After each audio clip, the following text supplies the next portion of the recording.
16 hours, Greenwich Mean Time. BBC World Service. The news, read by Pamela Crichton. Soviet officials have announced that 79 bodies have been recovered and nearly 320 people are missing after a Soviet cruise ship sank in the Black Sea on Sunday. The Iranians say their forces have successfully attacked an Iraqi radar installation and other targets in the Gulf. The Lebanese government has agreed on new peace proposals. A Soviet spokesman has denied allegations of a plot to incriminate the American journalist accused of spying. A Soviet minister has said that 79 people died and a further 319 are missing as a result of the collision between a passenger ship and a freighter in the Black Sea on Sunday night.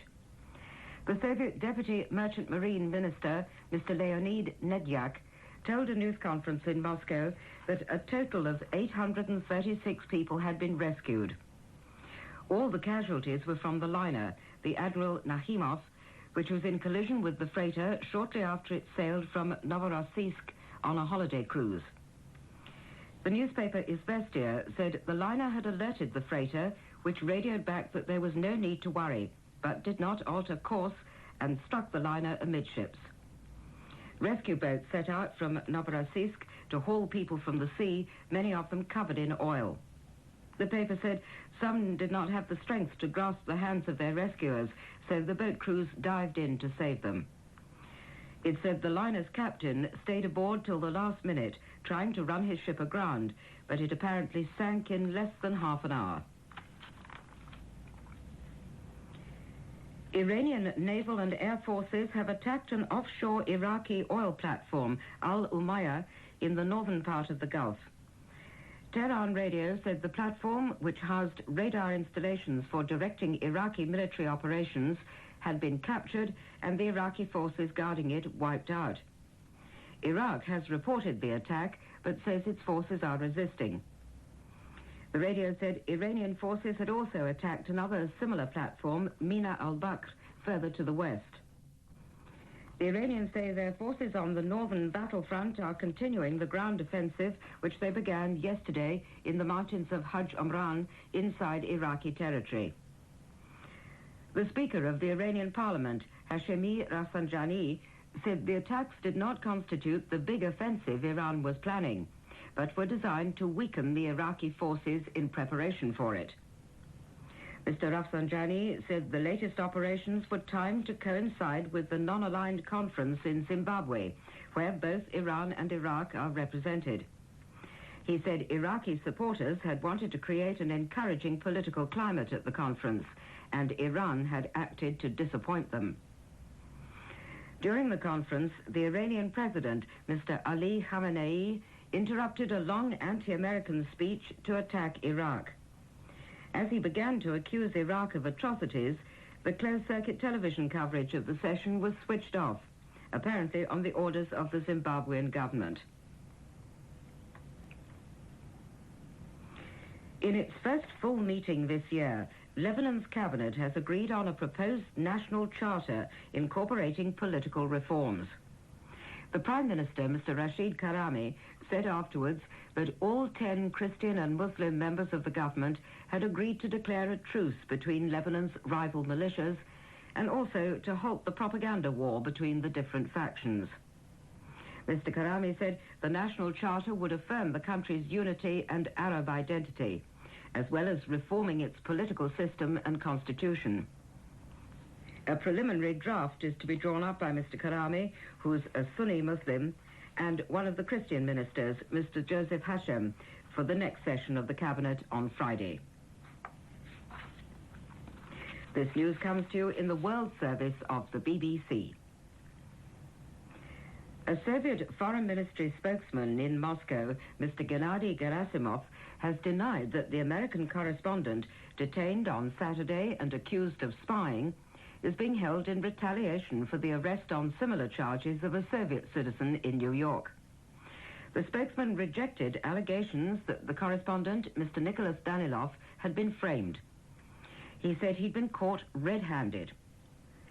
The spokesman did not say how long Mr. Danilov would remain in detention, but he said that when the investigation is complete, its findings would be turned over to the judicial authorities.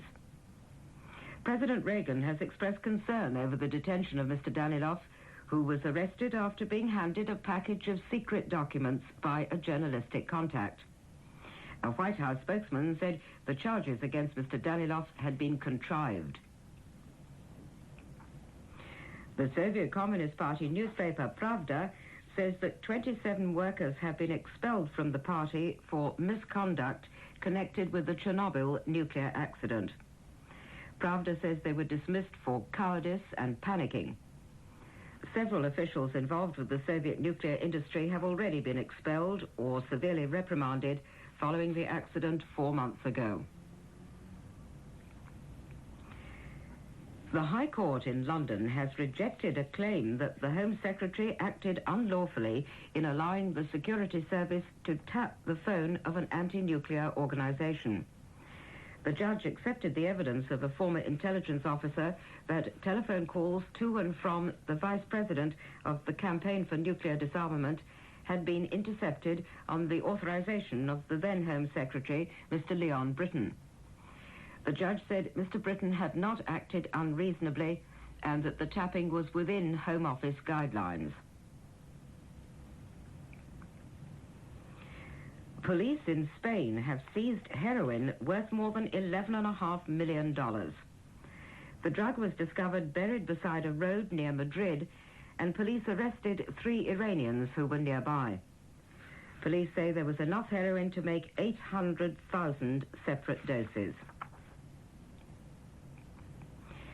Police in the North Indian state of Punjab say they've arrested another member of the Sikh extremist group which claimed responsibility for the assassination of a former head of the Indian Army, General Vaidya, last month.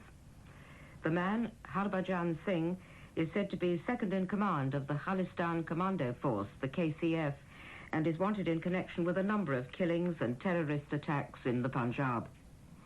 2 other Sikh militants were arrested last week on suspicion of involvement in General Vaidya's murder.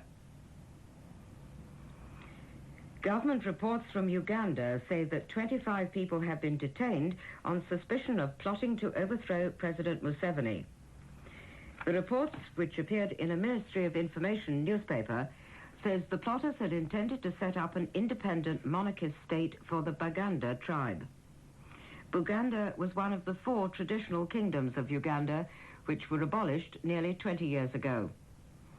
The heir to the throne, Prince Ronald Mutebi, returned from exile last month amid calls for the restoration of his kingdom. And now to end the news, here again are the main points.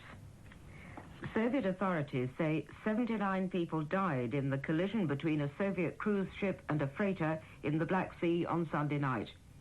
More than 300 passengers are still missing, but a spokesman said the overwhelming majority of the 1,200 people on board the liner had been rescued.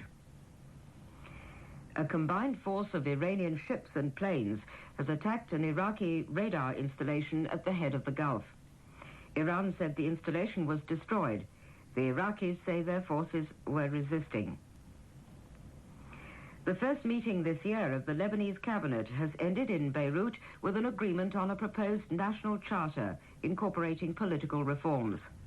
There's also to be a truce and an end to the propaganda war between the different factions.